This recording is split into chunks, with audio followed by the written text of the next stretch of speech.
Lundi 4 mai 2015, ici Éric Latour et bienvenue à l'Hôtel de Ville de Saint-Jean-sur-Richelieu. Avant la tenue de l'Assemblée régulière se tient occasionnellement des assemblées spéciales pour adopter des règlements et entendre également les commentaires des citoyens. Ce fut le cas au cours de cette Assemblée puisque de 19h15 jusqu'à près de 20h, plusieurs règlements étaient en examen, notamment des règlements de zonage, des modifications le long du boulevard du Séminaire, non loin de Rheinmetall et de la rue Lebel. Et encore une fois, les boisés sont en cause et aussi l'investissement avec de nouveaux commerces. Et il y a même une propriétaire de garderie dans Saint-Eugène qui, elle, s'en est plainte.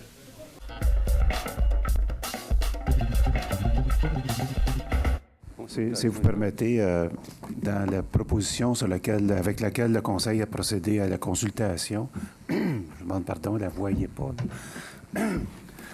Ce boisé-là n'avait pas été retenu dans la proposition là, qui a fait l'objet de la consultation.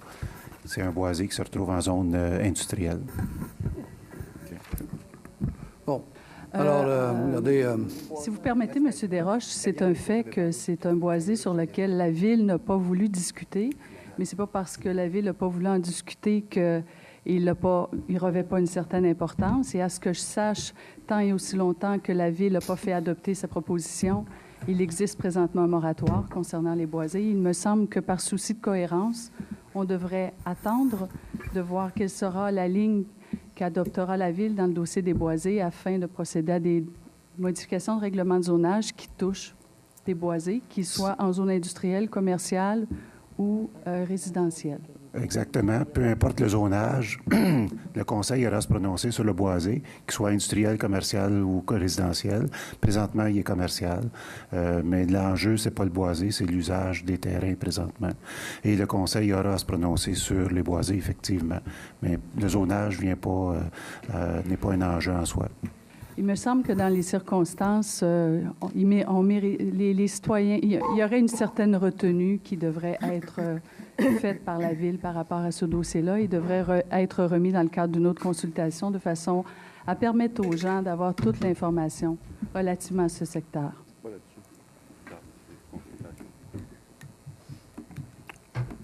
Les membres du Conseil, vous avez une... Non, il n'y a pas de vote. Ah, c'est bon. On retient votre point. C'est ça. C'est l'opinion.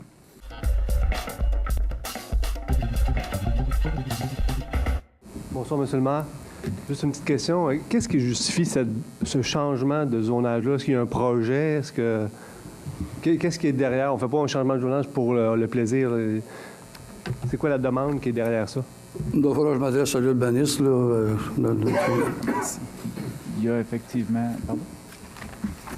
effectivement un projet sur la table, un projet de développement qui se trouve être le prolongement de la rue Caldwell. C'est pas un développement qui devrait déboucher ou que ce soit, mais effectivement, ça va devoir vous être présenté. Donc le projet, c'est de détruire le boisé qui est là. Le boisé est au fond. Merci, M. le maire.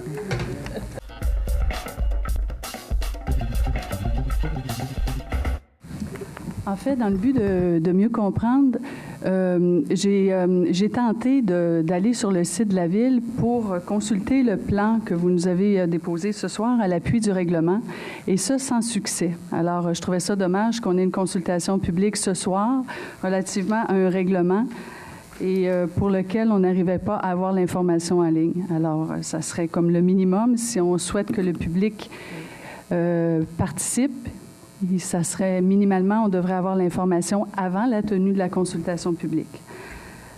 Alors, Monsieur le maire, je suis allée sur le boulevard du Séminaire et ce que je comprends, c'est que une partie du règlement vise le changement du plan d'urbanisme relativement aux lots qui sont situés en face de Rheinmetall. Est-ce que c'est bien ça?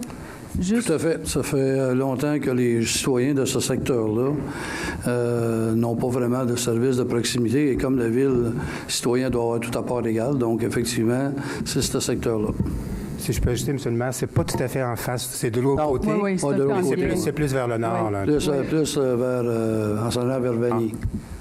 Par rapport à Rheinmetall, c'est au nord de Rheinmetall. Oui, c'est ça. Ouais. Je suis allée sur le schéma d'aménagement et au schéma d'aménagement, au niveau de l'affectation du sol, c'est indiqué que c'est industriel. Alors, il y a là un manque de cohérence. Si au schéma d'aménagement, c'est industriel et que vous souhaitez changer l'affectation, il me semble que ça doit toujours être en conformité du schéma. Alors, comment expliquer ce changement-là à la lumière? Parce que le changement a été demandé à la MRC à l'heure actuelle et ce secteur-là, je vous explique, c'était pour les services. Je pense que le mot cohérence, c'est un mot que vous utilisez, là. Nous, ce qu'on fait, c'est que c'est plus que de la cohérence, c'est des services auxquels les citoyens se plaignent depuis nombre d'années. Et cette bande-là pouvait nous le permettre. Donc, on a eu de la compensation. Et en même temps, on a une bande qui longe le long de l'aéroport, qui actuellement est en zone agricole, mais industrielle. Et on veut boucler pour éventuellement pouvoir développer cette bande-là qui longe le long. C'est dans les projets. Donc, tout ça, dans mon livre, en tout cas, pour moi, ça fait beaucoup de cohérence. De un, donner des services et de deux, d'avoir l'opportunité de développer une bande industrielle avec des services le long de l'aéroport. Mais dites-moi, M. le maire, est-ce que le schéma d'aménagement a été changé? Le schéma d'aménagement, la demande a été faite à l'MRC. Est-ce que tu as l'info? Oui, vas-y. Il n'a pas encore été modifié, mais la demande, effectivement, est en train de cheminer. Alors, voilà. Il me semble que, normalement, un plan d'urbanisme doit être modifié suite à une modification du schéma d'aménagement et non l'inverse. Bon, je pense qu'on peut travailler en simultané. Non, en fait, les règles sont précises dans la loi sur l'aménagement et l'urbanisme. Ça va se faire en concordance. Le schéma d'aménagement va être fait. Après ça, il y a des plans qui sont là à l'intérieur de ça. Je ne cherche pas d'argument avec vous, Mme Goudreau. Tout simplement qu'à un moment donné, on sait la longueur que ça prend pour venir à bout de faire des plans. Donc, la demande a été faite à la MRC. Et à ce que je cherche, c'est une demande qui va aller de l'avant. Le projet est nécessaire pour les gens du secteur. Puis, on s'entend bien aller de l'avant avec ça. Monsieur le maire, on a déjà détruit un boisé, le boisé Douglas, parce que justement, on voulait des services de proximité. On n'est pas dans le boisé. Laissez-moi terminer. Je vous laisse terminer, mais mélangez pas les dossiers, s'il vous plaît. La plupart des locaux ne sont toujours pas loués. Actuellement, le chiffre magique, c'est le chiffre 15. Il y a 15 espaces commerciaux qui sont actuellement vacants au Carrefour Richelieu. Et là, ce que les gens du Conseil proposent, c'est de développer de nouveaux espaces commerciaux alors qu'on n'arrive même pas à occuper tous les espaces qui sont disponibles actuellement sur le territoire. Et c'est ça que j'appelle mélanger les dossiers, parce que le Carrefour Richelieu, à l'heure actuelle, la problématique qu'ils ont, si l'offre commerciale répondrait à la demande des gens, il n'y aurait pas de locaux vides. De un. Deuxième des choses, il y a une différence, Mme Goudreau, entre un centre d'achat et des services de proximité. Je pense que ça, vous le savez, je n'ai pas besoin de vous le dire. En fait, vous avez parlé, Monsieur le maire, au mois de janvier, lors d'une allocution que vous avez faite à la Chambre de commerce du Richelieu, tout à fait, que la Ville avait besoin de nouveaux terrains industriels. Et ce que vous me dites ce soir, c'est que vous êtes prêt à renoncer à un terrain qui est dans le fond zoné industriel, dans ce secteur-là, qui est directement en droite ligne avec les États-Unis et qui est directement collé et appuyé sur le terrain de l'aéroport. Et c'est déjà prévu dans le schéma d'aménagement et c'est à côté d'une autre industrie qui se retrouve de l'autre côté de la route. Alors, il me semble que, minimalement, on devrait respecter le schéma d'aménagement et conserver un si précieux terrain. Bien, en fait, ça, c'est votre opinion, que je respecte, c'est la vôtre, c'est pas la mienne. Bien là, je ne vais pas passer la soirée là-dessus non plus, là, parce qu'on est dans l'adoption de règlement. Je pense que votre point, je l'ai bien reçu. On l'a tout reçu, j'en prends note. Par rapport à la route 219, la modification du schéma qui est prévu, du plan d'urbanisme qui est prévu également dans ce règlement, une portion de ce territoire-là qui est visée par la réglementation se trouve dans le plan de conservation 2009. Est-ce que c'est normal? Est-ce qu'il y a une erreur? Qu'est-ce qui se passe par rapport à ça? C'est pas une erreur. On va vous répondre. C'est pas une erreur. En fait, c'est quelque chose qui avait été expliqué dans les consultations publiques aussi sur les boisés. Cette surface-là, en fait, se trouve à être de la plaine. Ça fait partie là, de la superficie qui était, en fait, qui avait été comme retirée du plan de conservation, mais qui avait été remplacée par, justement, des superficies qui sont boisées, elles, et qui ont une réelle valeur environnementale. Dans le cas du terrain ici qui serait retiré du plan de conservation, c'est de la plaine. Il n'y a pas d'arbre là-dessus. Mais en fait... Merci de l'information, M. Urbanisme. L'information ne nous a pas été donnée comme ça lors des consultations citoyennes, là. Mais moi, ce que je tiens à préciser, c'est que dans le schéma d'aménagement, ce secteur-là, c'est destiné à du commercial, du para-industriel. Alors, on veut transformer cette zone-là pour permettre de l'industriel, l'industrie légère. L'industrie légère, c'est à peu près, c'est beaucoup, beaucoup de choses, sauf des industries de sidérurgie et tout ça qui sont des industries lourdes. Et on se retrouve à proximité d'un secteur agricole, dans une courbe. Il y a des projets domiciliaires qui sont prévus dans ce coin-là. Je me dis... c'est pas logique. Et encore une fois, on procède, on souhaite un changement du plan d'urbanisme avant même que le schéma d'aménagement ait été modifié. Et encore là, il faut agir en aval et non pas en amont, si on suit la loi sur l'aménagement et l'urbanisme. Et il me semble que c'est un peu précipité. Alors, merci de vos commentaires, Maître.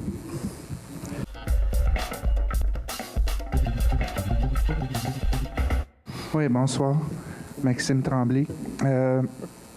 Pour le règlement 1323, c'est le long de la route 219, les biologistes avaient planifié un corridor entre deux zones. Puis c'est pour cette raison-là que le plan de conservation avait été conçu à l'époque. Ces terrains-là, même si c'est en plaine ou c'est une prairie de fauche, ça peut devenir un milieu naturel d'ici quelques années. Donc, c'est le plus grand espace qu'on a dans la ville pour conserver. Puis là, on le dilapide. Puis en plus, je veux dire, vous allez à l'encontre de vos objectifs. Je m'exprime. Dans votre feuillet que vous avez distribué, c'est clairement indiqué que vous voulez mettre en réseau les corridors naturels. Là, vous allez à l'encontre de votre, je pourrais dire, vos engagements. Donc, je veux dire, c'est un non-sens, ça, de prendre des superficies qui sont déjà privées au plan de conservation. Ça n'a aucun sens. Comment on va pouvoir vous faire confiance dans l'avenir avec le présent plan de conservation si vous prenez toujours des parties comme ça, on ne pourra jamais vous faire confiance. Mettez-vous à notre place.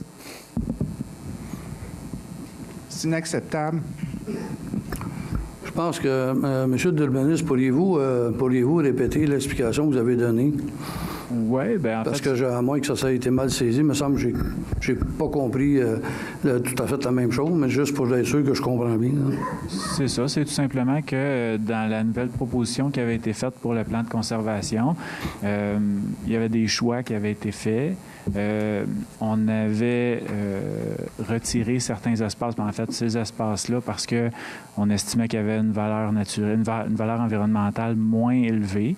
On avait choisi d'aller davantage vers des espaces boisés, des espaces justement là, qu'on a inscrits au plan de conservation et pour lesquels on a adopté des stratégies allant de la réglementation à l'acquisition.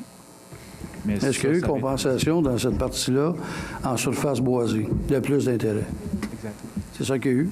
Mais, pardon, excusez-moi. Ce que vous dites, quand vous avez retiré, je veux bien comprendre, là, quand vous avez retiré cette superficie-là, a été compensé par du boisé qui a de plus d'intérêt. C'est ça qu'on a fait? Oui, et plus de boisé. Et plus de boisé. OK. Je voulais juste bien comprendre.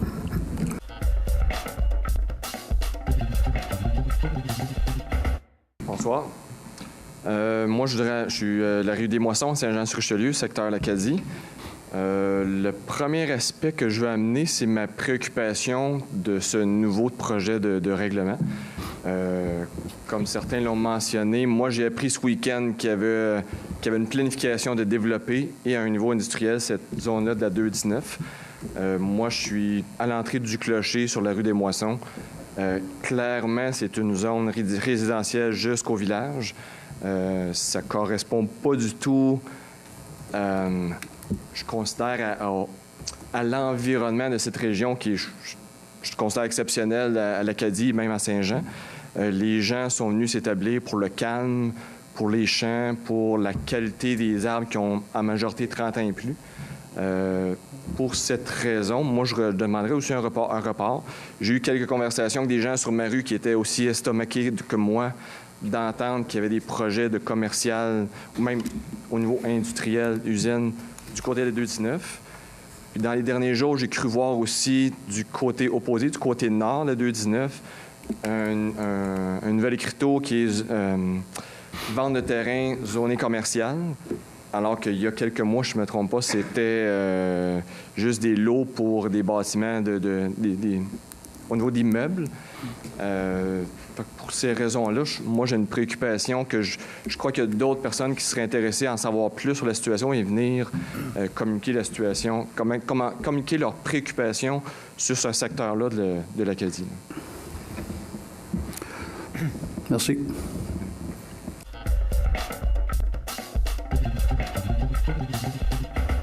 Bonsoir. Je veux réagir à ce que M. l'urbaniste a précisé là, concernant les corrections que vous avez faites. Au plan de conservation 2009, vous avez retiré certaines friches, une plaine qui était déjà pour privilégier des boisés. Je voulais simplement vous rappeler que l'orientation 10 précise, vous connaissez l'orientation 10, hein, précise que les municipalités qui ont moins de 30 de couverts forestiers devraient conserver tout ce qui est friche, milieu naturel, afin de favoriser l'augmentation du couvert forestier. Alors, quand on sait que, mettons que je suis généreuse, je dis qu'à Saint-Jean, on en a 7 de couvert forestier, je comprends très mal qu'on on rogne une partie qu'on dit pleine, que, en fait, c'est une zone tampon. Maxime a déjà fait une présentation à la Ville là-dessus au printemps passé. Il a fait son mémoire il y a quelques semaines pour expliquer l'importance de ces zones tampons. Alors, je comprends très mal que Saint-Jean se permette encore de rogner ces zones-là. C'est ce que j'avais à dire.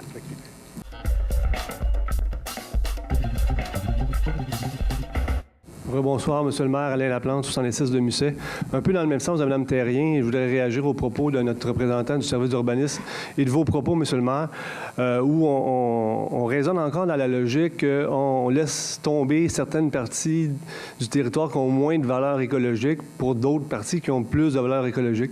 Dans le contexte où on a déjà été trop loin dans notre développement, on a déjà très, très peu de milieux naturels. Tout ce qui nous reste, peu importe la valeur, que ce soit une friche ou non, tout ça a de la valeur. Et pour qu'un milieu naturel devienne centenaire, bien, il faut d'abord qu'il ait été genou. Merci, M. le maire. Merci.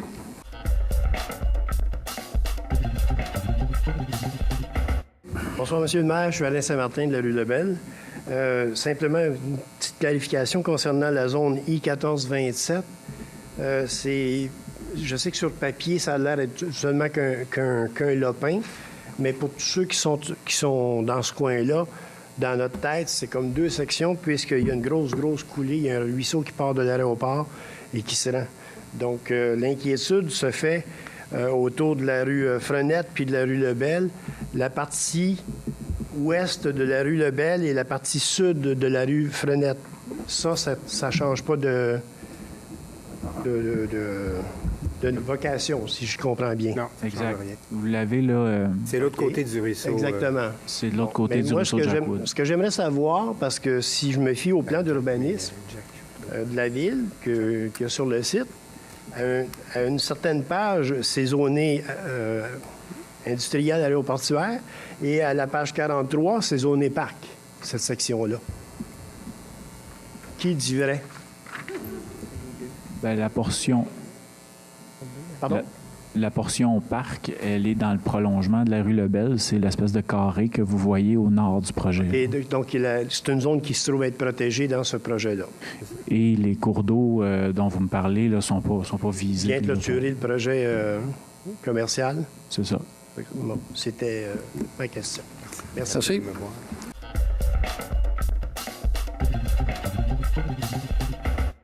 bonjour. Mon nom, c'est Annie Sénécal. Je suis résidente ici de Saint-Eugène. Est-ce que vous êtes conscient qu'en acceptant, excusez, je t'émotive, l'implantation d'une garderie ici, vous allez nuire à toutes les garderies qui sont aux alentours? Juste dans Saint-Eugène, on est une trentaine de services de garde en milieu familial, autant accrédités que privés. Il y a un centre de la petite enfance sur Jacques-Cartier. Il y a au 1000 ballons qui a même agrandi. Plusieurs d'entre nous, on a même de la misère à remplir nos ratios.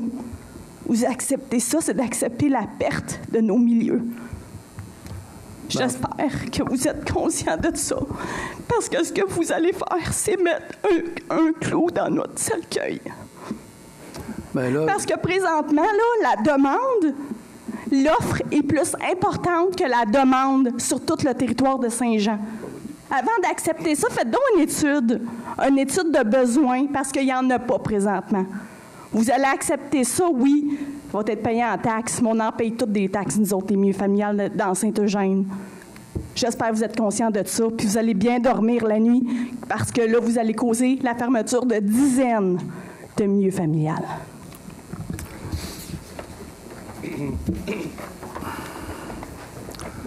Monsieur Fontaine, est-ce que vous avez un commentaire? Oui, là, je l'ai jambes-scié dans le sens que je sais qu'il y a beaucoup de milieux familiaux dans Saint-Eugène. Là. C'est même un des quartiers peut-être les plus jeunes de Saint-Jean avec Saint-Luc. Honnêtement, je n'ai pas réfléchi au fait que de mettre cette garderie-là. On se penchera là-dessus à la lueur de l'information, là, parce que là, c'est un champ d'or. Oui, c'est beau. Peut-être qu'on pourrait reporter l'adoption puis regarder, parce que ce soir, on adopte. Donc, si on reporte puis on prend le temps de regarder ça, mais... Ça, c'est le 13-23. Il est adopté en second. Il est à l'ordre du jour en adoption pour le second projet de règlement. C'est-à-dire? L'adoption du second projet. Oui. Par la suite, il y a les processus d'approbation. Mais ça, dans le cadre... Si on le reporte, là, c'est grave? Il n'y a pas de problème. Vous pouvez compter. On ne se penche pas sur l'intégration non plus de qu'est-ce qui va être intégré là. Qu'est-ce qui va être construit sur ce terrain-là? On ne se penche pas là-dessus. On dit juste qu'on change le zonage. Fait qu'on on peut encore intervenir sur qu'est-ce qui peut être construit. Tout à fait. C'est juste ça que... OK. On va le prendre en considération. Parfait.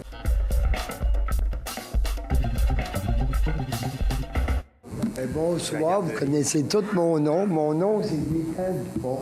Je viens de Saint-Louis-Bonsac, c'est juste que je m'aperçois à une certaine expérience. Et puis quand, je m'excuse, mon rêve coupait, j'entends dans mon livre à moi, vous avez combien d'années d'expérience dans les boisés puis dans les choses? Moi, je voudrais savoir... Est-ce que vous êtes sur le règlement 1323? Deuxième question. Est-ce que vous êtes sur le règlement 1323? Bien, la garderie, c'est-tu sur le règlement 1323? Oui. Bon, c'est parce que vous me parlez de ça. Je m'excuse. Okay. C'est parce que là, j'écoute, j'entends, puis je dis jamais un mot. Moi, je me suis fait harceler beaucoup. J'ai un petit trailer de 5 par 8, non visible la rue, j'ai des headsets. Le 10 ou le 15 mai, si je ne l'enlève pas, j'ai une ticket. Je le mets dans la rue, il dérange à tout le monde, mais j'ai pas de ticket. C'est quoi la joke, là? Bon, je peux savoir, je sais pas, une dérogation pour mon trailer? C'est souvenir de ma belle-mère qui est dans le trailer. Si je le mets dans la rue, ma femme broye. C'est quoi la joke, là? On est dans une ville ou quoi? Le voisin, il a mis un tracteur de ferme dans mon entrée. 2 voiliers, lui, pas grave. Je sais pas, je pense qu'il va falloir que quelqu'un...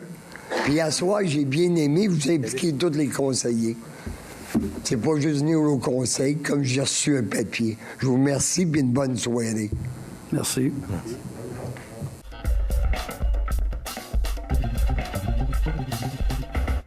Bonsoir, je suis Lorraine Fournier du 48 Lebel. Ma maison va donner de l'eau au ruisseau de Jacquewood à la décharge. Je fais partie des 4 maisons accolées au 1-14-27, dont vous êtes supposé changer le règlement.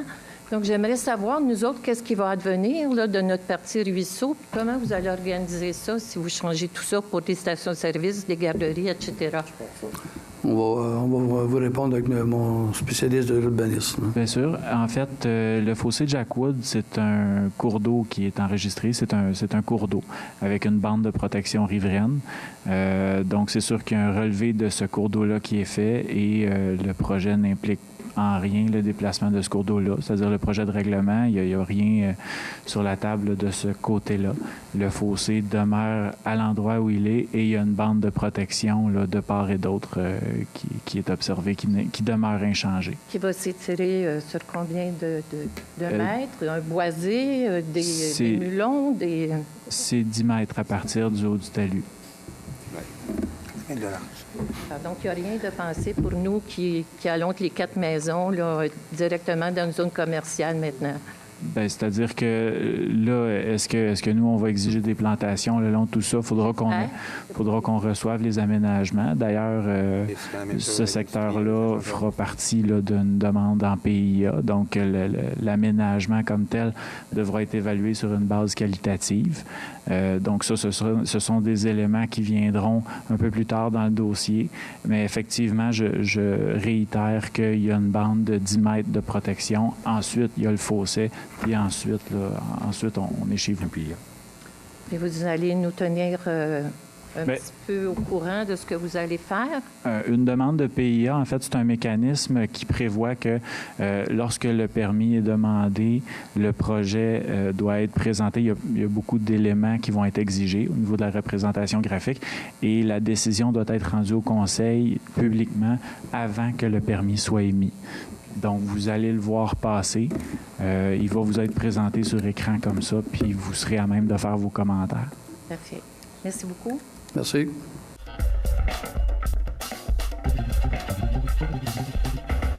Moi, je veux juste, encore une fois, vous partager les questions que je me pose et que je voudrais vous poser.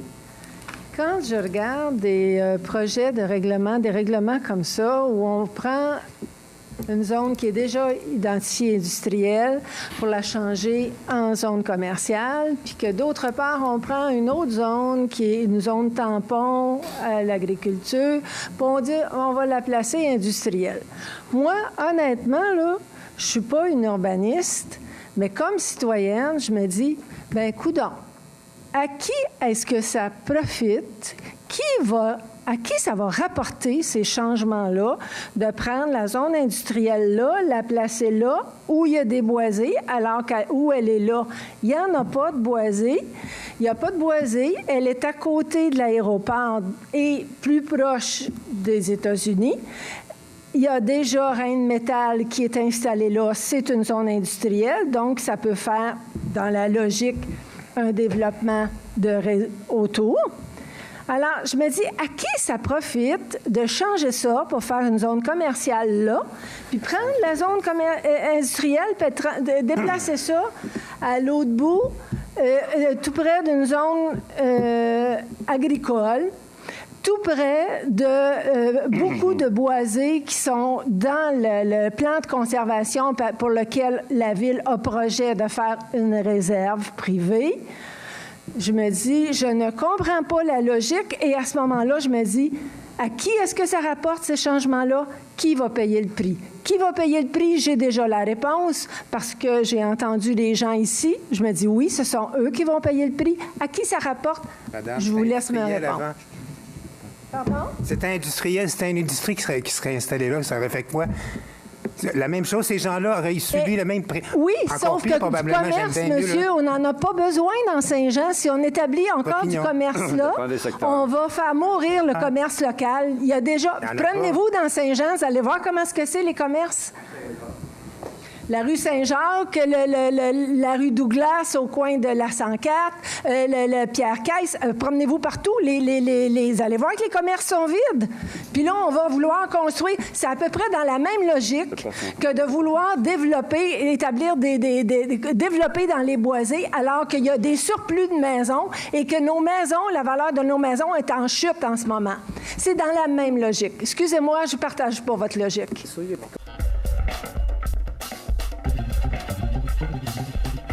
Merci d'avoir été là. On se fixe rendez-vous la semaine prochaine alors que nous allons vous présenter de nouveaux extraits de cette séance régulière du Conseil municipal du lundi 4 mai 2015. Ici Éric Latour à l'Hôtel de Ville de Saint-Jean-sur-Richelieu. Pour me joindre au cours des prochains jours, Éric Latour à commercial tvhr9.com. Au revoir.